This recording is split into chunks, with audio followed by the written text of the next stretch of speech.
విజేతల కథనాలు ఎవరికైనా సరే శక్తివంతమైన ఉత్ప్రేరకాలుగా పనిచేస్తాయి. అడ్డంకులను అధిగమించడానికి, లక్ష్యాలపై దృష్టి కేంద్రీకరించడానికి ప్రేరణ కల్పిస్తాయి.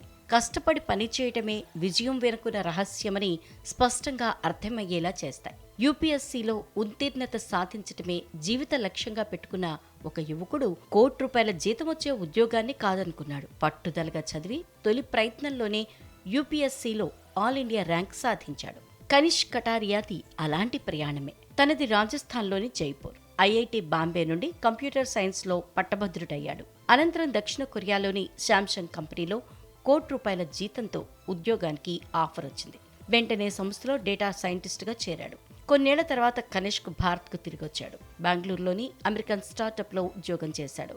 ఆ ఉద్యోగంలో కూడా అధిక జీతం వస్తున్నప్పటికీ ఐఏఎస్ అవ్వాలన్న తన ఆశయాన్ని నెరవేర్చుకునేందుకు ఉద్యోగాన్ని వదిలి ఢిల్లీకి చేరుకుని యూపీఎస్సీలో కోచింగ్ తీసుకున్నాడు. తన మొదటి ప్రయత్నంలోనే ఆల్ ఇండియా ర్యాంక్ సాధించాడు. గణితాన్ని ఆప్షనల్గా ఎంచుకుని పరీక్షల్లో విజయం సాధించాడు.